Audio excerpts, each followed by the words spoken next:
Yeah, I can already anticipate the comments coming back from this video. Does Tennessee still have a football program? Why did they even have a spring game? All those sorts of things. So we're going to field those right off the top. Yes, they're at Neyland Stadium on Saturday. They took in the spring game, and yes, the faithful were there, and Josh Heupel and company are going to give it a go here in 2021. We got Charlie Burris on the line from Big Orange Podcast to help us break it down. Charlie, how are we doing today? Doing well. Thanks for having me on, Mark. Appreciate it. As always, you can catch Charlie again on the Big Orange Podcast on the A to Z network, sports network there. All right, Charlie, I checked out as many spring games as I could get to. I did catch probably half the Tennessee effort. And between North Carolina and Oklahoma, I saw the likes of Eric Gray and Ty Chandler, and there have been quite the defections there. There are injuries on this football team, but we're going to cut straight to what everybody wants to talk about, and that's the quarterback situation, which should be in better hands considering Josh Heupel's a former quarterback, has coached quarterbacks in offense his entire career versus Jeremy Pruitt. So we got three quarterbacks to choose from. I'm sure nothing's been decided in the spring because there is not a clear-cut favorite. So your thoughts about what you saw on Saturday? Yeah, that is the big question because Josh Heupel, the new coach, is a huge quarterback guy. That's been his MO for his career as a head coach. And I don't think that we saw anything too defining yesterday, but you definitely saw Harrison Bailey being the best player yesterday. Does that mean that he's even the best quarterback currently on the roster? You just always have to take the spring game with a grain of salt because, first of all, it's not a real game environment. Defense is usually not playing as hard as they would. They're not going to go as hard at you as you would in a typical SEC football game. You have elements like that and different things. Obviously, the quarterback cannot be tackled, and they have that in the back of their mind because there's always that element in an SEC football game with when you're standing across from some of those defensive linemen that they might come and crush you, and they don't have to worry about that in the spring game. You know, there's always those elements that you have to consider. But Harrison Bailey certainly played the best. He's a sophomore, and he was a 4-star, borderline 5-star coming in. A lot of hype around him last year. It didn't really come to fruition for him as a freshman, but with Heupel being this quarterback guy, they have high hopes for whoever ends up being the quarterback. But you also had Hendon Hooker in the room's transfer from Virginia Tech. I don't know that I would say he impressed too much yesterday, but I mean, could be a serviceable option. He is a more mobile quarterback than Bailey and kind of fits that bill. And then Brian Maurer, who's another guy who is more mobile, but pretty reckless with the football also at the same time. And so I would put it this way, that there just is not like a clear, great option for Tennessee, but there's also even wild cards out there that we haven't seen play yet. Caden Salter, a big-time recruit that Tennessee got during this offseason. He's currently suspended for some off-the-field shenanigans that were going on, and that hasn't reached its resolution yet. Heupel got asked about it yesterday, and he didn't really have an answer for when they might even be coming back. So that kid has missed the entire spring of his first year at Tennessee, and that's always going to be tough. Then you have Joe Milton, who's a quarterback transfer from Michigan, who is supposedly coming in, but it's not 100% confirmed yet, even though apparently he's on the academic roll already at Tennessee or to be enrolled. But he was at the game yesterday, but hasn't officially said he's going to be at Tennessee. He's going to be at Tennessee. I think we can say with a pretty good confidence there. He's going to be a factor too. I mean, he's a guy that has actually played Big Ten football and, played on that big stage. And so where exactly is Heupel going to go? I don't know. They all sort of fit a system in different ways. But Bailey just played the best yesterday. But I think fall football would be much more telling when it comes to the quarterback situation. And we'll be able to break it down a lot more then. But on the whole, it was fun at least to see where the direction Heupel might be going. If nothing else, for good or bad, positive or negative, there's at least a given, a security blanket in Hendon Hooker. He's played enough football for a decent football program and a decent conference to know what you got with him. I would think that he's performed adequately, if not better than that, at least, especially 2 years ago. He had 17 touchdowns and 4 picks. Yeah. So he's played some decent football. And then, of course, you've got the balance of run and pass between those 3 guys. And Hooker's the more run guy in terms of analyzing his game. So I mentioned Chandler and I mentioned Gray playing elsewhere. What's the running back situation look like? It's sad to think about. I mean, and Eric Gray, I saw some guys from Oklahoma tweeting that he was impressive yesterday. He apparently scored like a really nice touchdown. That hurts badly. It hurts, but I think there's definitely a case to be made that he was involved in some of the recruiting stuff that's coming down the pike for Tennessee, the recruiting problems, and he might have just had to go, unfortunately. But nonetheless, yeah, you're resetting at that position while at the same time you have some nice options. I was actually just saying this on my own podcast. We recorded the Big Orange podcast that you mentioned earlier, right before this. I was saying like that running back room is strangely deep, but it's deep with potential. It's not necessarily deep with guys where we've just seen them have breakout performances and they look great. But Jabari Small yesterday, he probably had the performance that sort of turned heads. He looked good. He's a small guy, 5'11", 206. But it seemed like he had pretty good vision, pretty good cutting ability. And I think any guy like that can be useful. And in Heupel's system, you really need that guy to be an all-purpose back, and I think he could be that. But you also have a guy like Tyon Evans, D. Beckwith, Jalen Wright looked pretty good yesterday. I believe scored a touchdown. And they're all these young guys. They're all guys that we haven't seen them actually play in an SEC football game, but that are coming in with hype and are exciting options for Heupel in this crazy breakneck speed offense that he's trying to put in place. And that was probably my biggest observation from yesterday, outside of the fact that Tennessee, strangely, does actually have some nice options at different positions on the offense. The defense is a different story, but on offense, I kind of thought like Heupel might take his crazy lightning fast offense and ratchet it back a little bit and be like, okay, we're playing SEC football now. This is a little bit different. I gotta adjust my style because the defenses are going to be better. The athletes are going to be better than pacing. It doesn't look like that's going to be the case. In fact, I think he even mentioned yesterday they didn't play fast enough. They didn't play to the speed that he wanted them to, and it was crazy fast. I mean, this is the style of offense that I have never seen out of a Tennessee football team, and it's really a style of offense that you see out of teams that can't get, I would say, the adequate caliber of players, so they sort of have to play a gimmicky style to get around that. And frankly, the situation Tennessee finds itself in, I think that's good. Tennessee does need to be gimmicky right now because the roster is obliterated. The roster is in dire straits, and it's going to take a few years to get that built back up to an SEC level. And so I like it. It was refreshing and it was exciting to see. And yeah, that running back room, to me, tons of potential and could really be utilized well by Heupel, and some guys in the flanks at wide receiver too that I think could be good. And I'm just interested to see how it actually translates when we get into league play and how that offense really operates opposite a defense that is in really rough shape, in my opinion. But nonetheless, interesting and exciting. I would put it that way.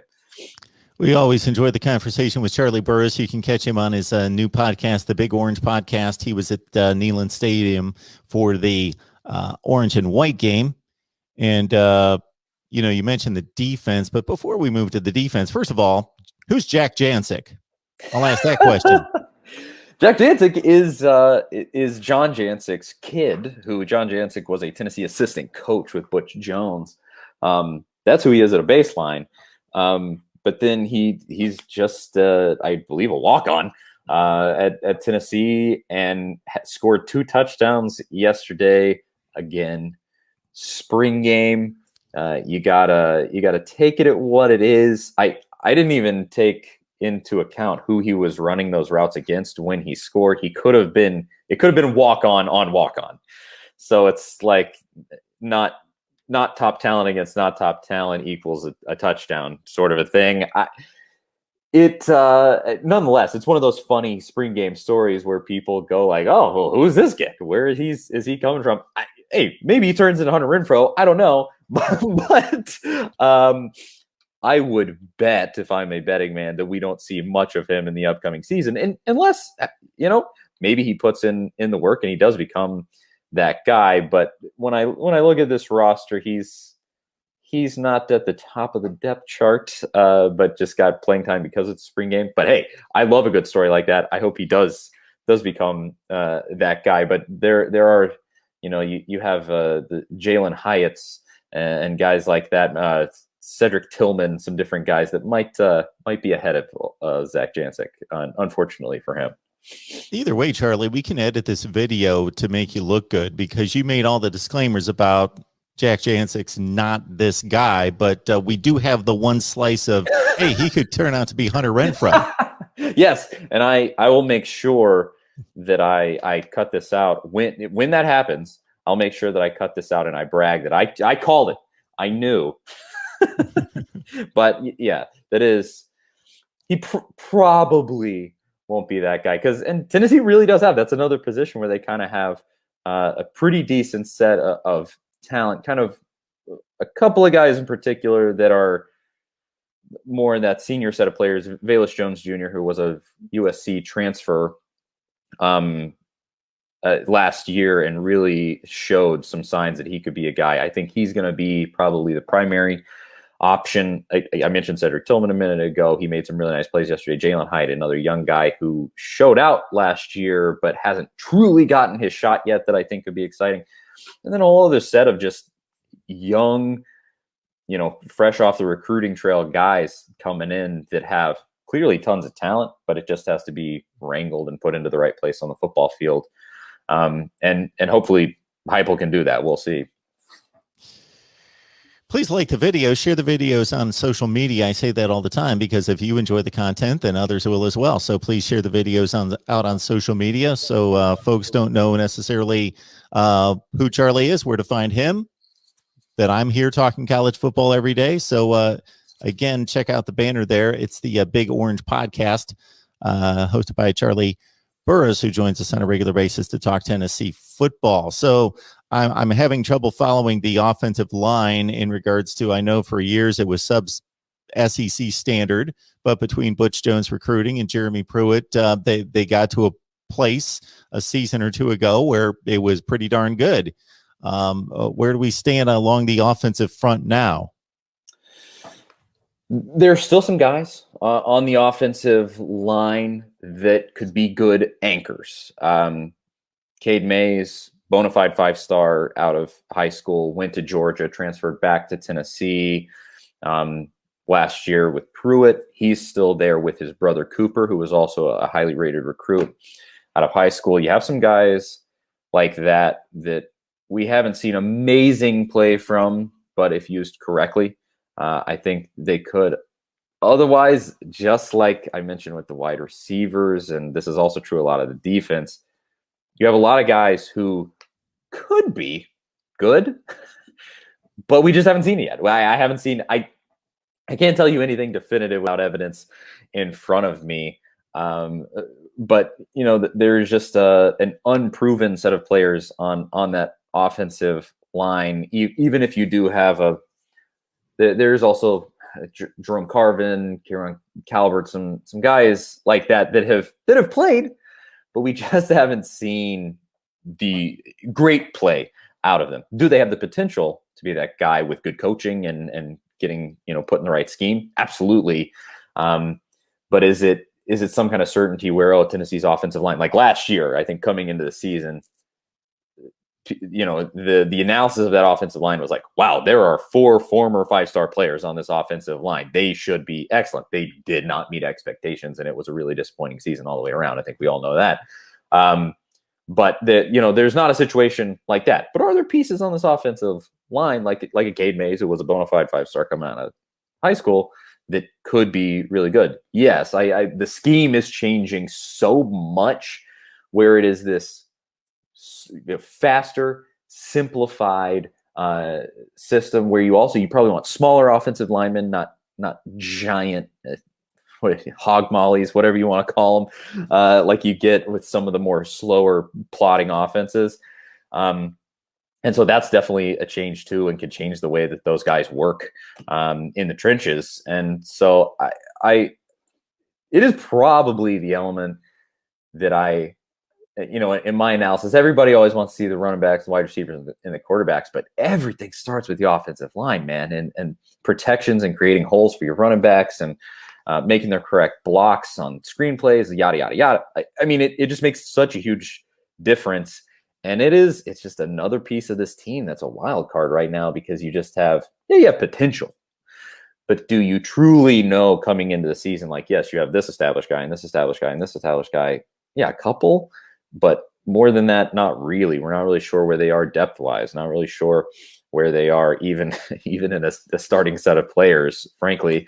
But there is potential, and I think on the whole, I do look at this offense and I say they could be really good. I think, even just looking yesterday, they're going to put up points. They're absolutely going to put up points. I would bet that this team averages 25, 30 points a game, but the defense might give up 35 a game.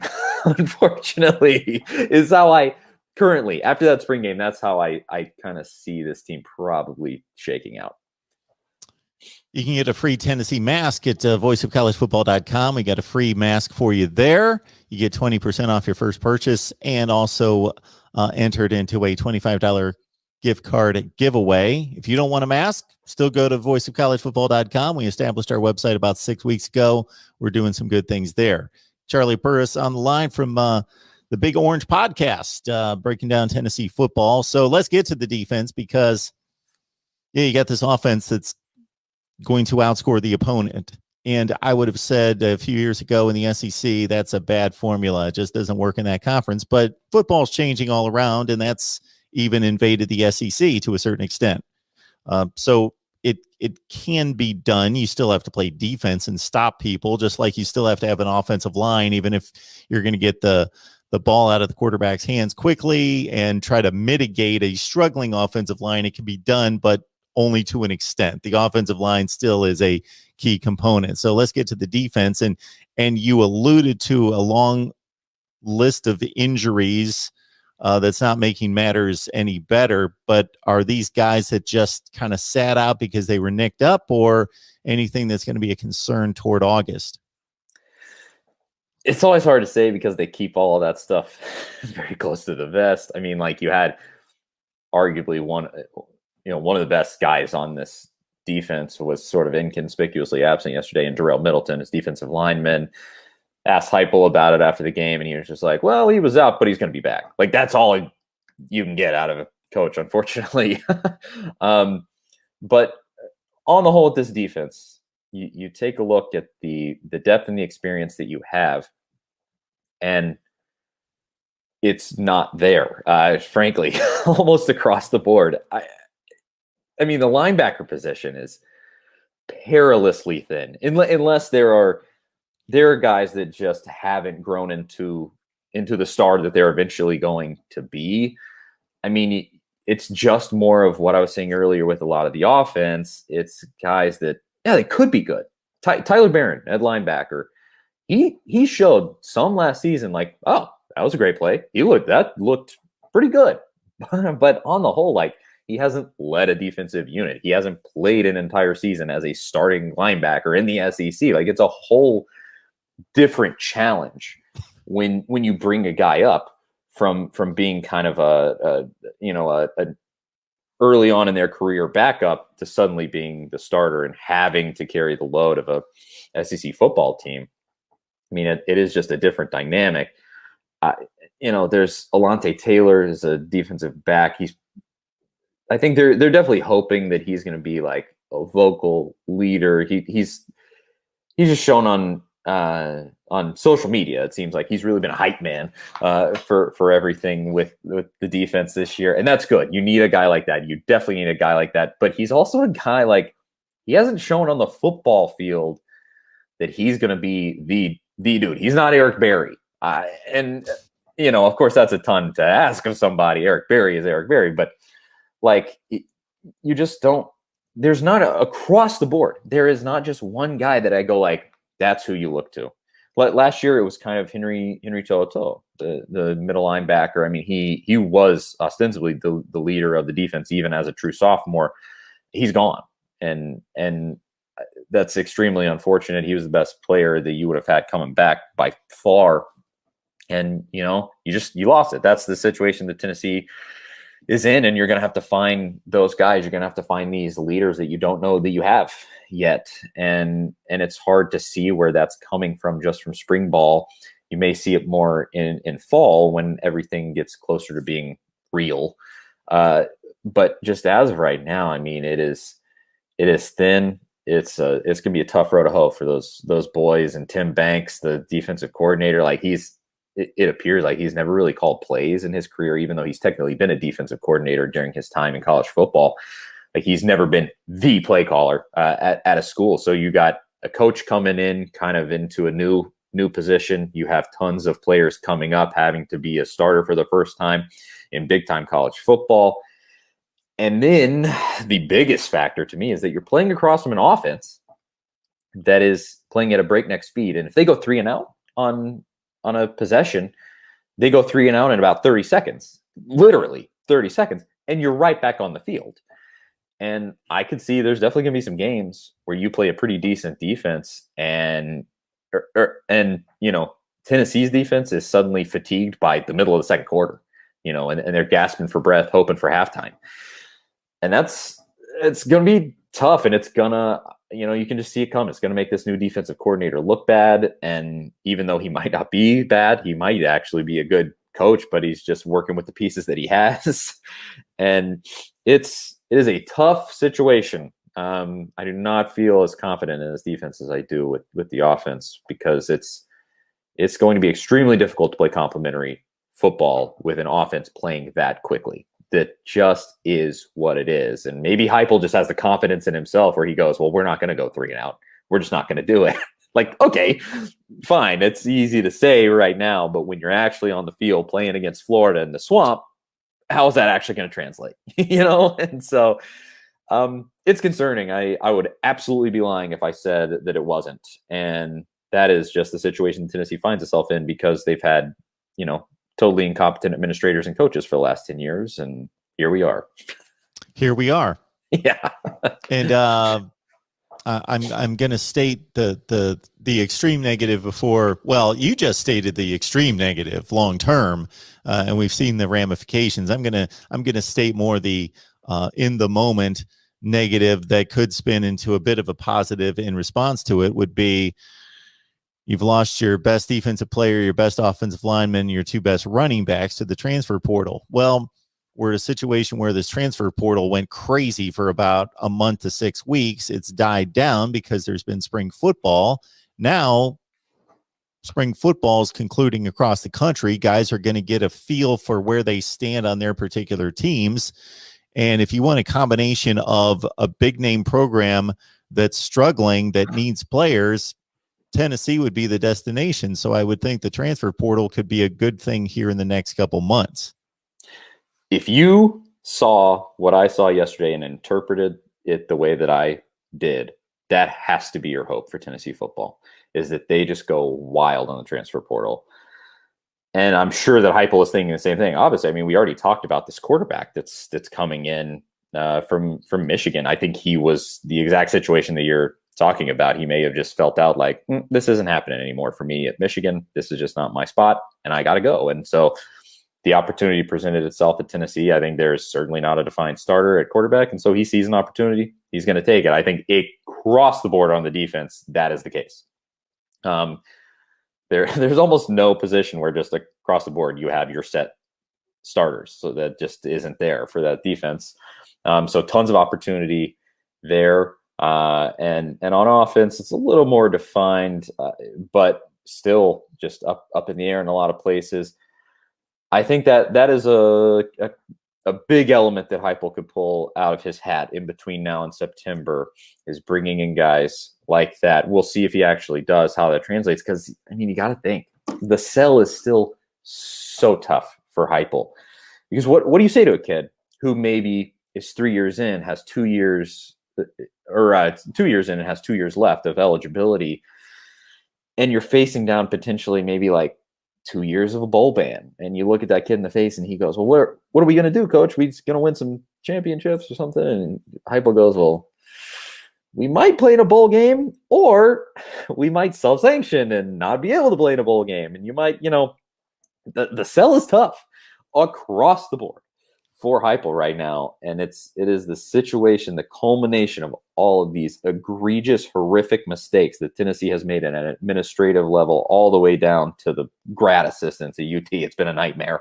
And this is the situation that Tennessee has put itself in, thanks to all that incompetency.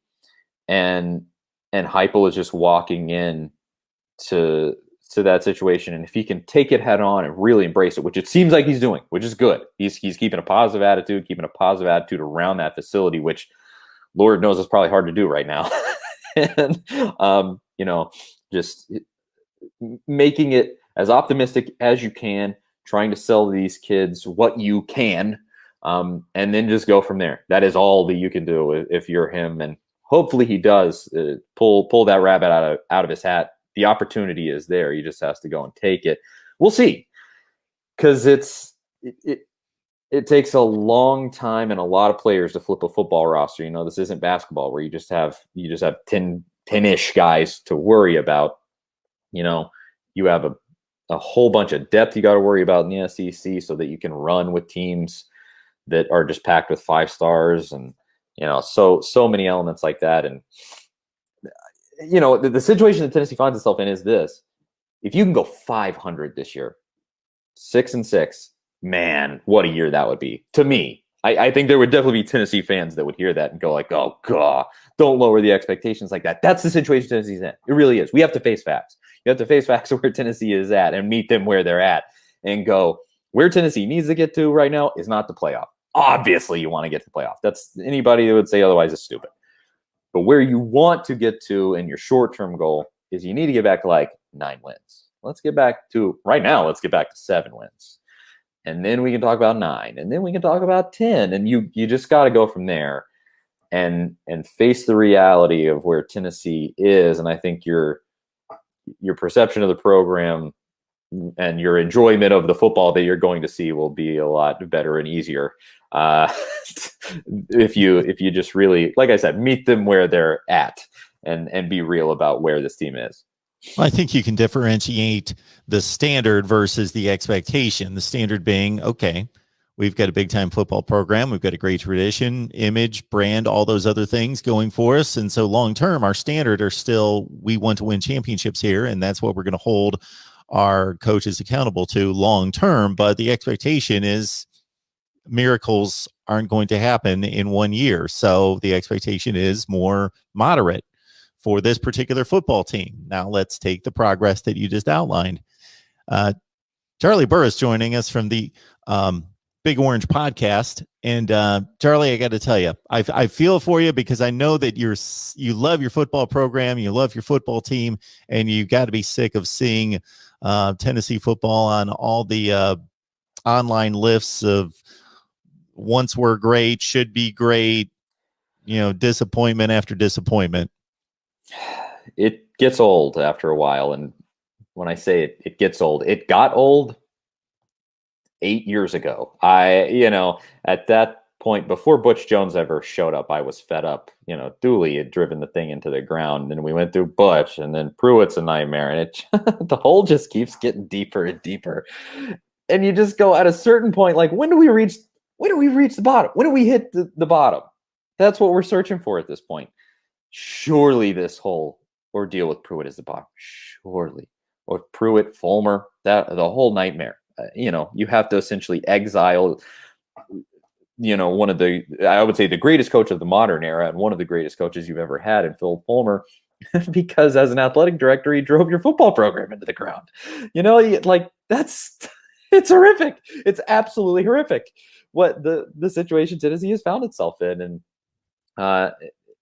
And surely this is the bottom, but I say that, and they keep digging for new depths, unfortunately. But as of right now, I will say this: Heupel is at least getting me excited about Tennessee football, because I look at that crazy style of offense that he's trying to run, crazy but simplified, and a style of offense that's easier on the players. It doesn't necessarily get them more prepared for pro football, because nobody in pro football is playing the way that Heupel wants to play. But it should, at least to a certain extent, work well for what Tennessee wants. Like, this is what Tennessee needed. You were going from plotting awful, boring, dumb football to now one of the most exhilarating offensive styles that there is in all of football. And that's awesome. And I am encouraged by that. And I'm really excited to see how it goes when play actually comes. So I would say, Tennessee, stop plumbing the depths of how far a football program can go, and let's actually take the excitement that Heupel is bringing in, build on it. And I think what I've said on the podcast that we do is that the miracle for Tennessee right now would be to get to, like, if you could have Heupel be Mark Richt, that would be the best hire that Tennessee's made since Phil Fulmer. If you could get him to the point where he's winning 9-10 games a year and it's just not good enough, that's the best place to be in. Because what Georgia did is they used that as a springboard. They took drastic action. They got Kirby Smart. Suddenly Kirby Smart's bringing in every 5-star player on planet Earth, and they played in a national championship 2 years later. That's how you create a great program. Even if Heupel is not the guy that takes you to the playoff, let him be the guy that sets you up for the guy that takes you to the playoff. Like, that's the situation that Tennessee is in. You got to get back to 8, 9, 10 wins a year, and then let's start talking about the playoff and how to really excel to that elite level of college football. And I really like the way that you said that. It's the standard versus the expectation. The expectation for this year has to be, let's go 500. Let's see where we can get.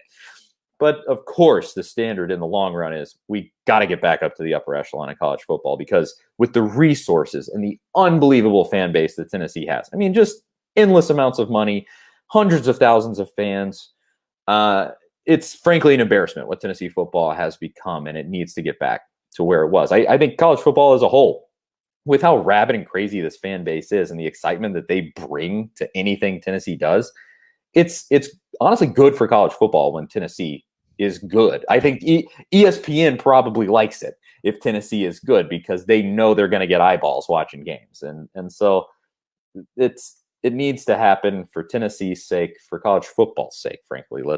I know a lot of people will scoff at that, but seriously, I mean, it is a historically powerful program, and it's just an embarrassment that needs to be reconciled. And hopefully Heupel can be that guy. We'll just have to see. It's a waiting game now. As an overall narrative, a coach gets a bit of a black mark if he coaches at that type of program, Georgia, and doesn't win a national championship. And Mark Richt's in that category. But if you look back at Mark Richt's tenure at Georgia, I think any Tennessee fan would take Mark Richt finished in the top 10 in the country more often than he did not finish in the top 10 in the country at Georgia. Well, and we're getting again, there are some Tennessee fans that would not like me saying this. We're facing down that situation a little bit with Rick Barnes right now on the basketball team, where he's putting what appears to be an excellent product on the floor that, hangs out in the top 25, top 15, top 10 for whole seasons, and then totally disappoints at the end of the year. So we're getting that experience, just in a different sport right now with Rick Barnes. So I would love to have that experience again with football, because that's how it was with Fulmer. He won the national title, and then it was diminishing returns after that, and we started having to go, okay, this 8-4 is not going to do it, Phil. Come on, we got to get back. You won a national title. When do we get back to that? And I want to get back to being disappointed in a 9-win season. You know, that's where I want to be again. I want to be a whole different frustration. I want to be jaded enough to where a 9-win season disappoints me. That's where Tennessee football needs to get back to right now. Yes. When it's the slow burn the entire 365 days, that's tough to take versus getting burned about 3 times a year. Exactly. Well said. Charlie Burris, the Big Orange Podcast. Check him out there. And again, here's his banner right there. You can just follow him at Charlie Burris, Charlie_Burris. Charlie, we appreciate you stopping by and breaking down Tennessee football. And hopefully we'll track you down sometime before August camp. Absolutely. Happy to do it. It's always fun to be on here, Mark.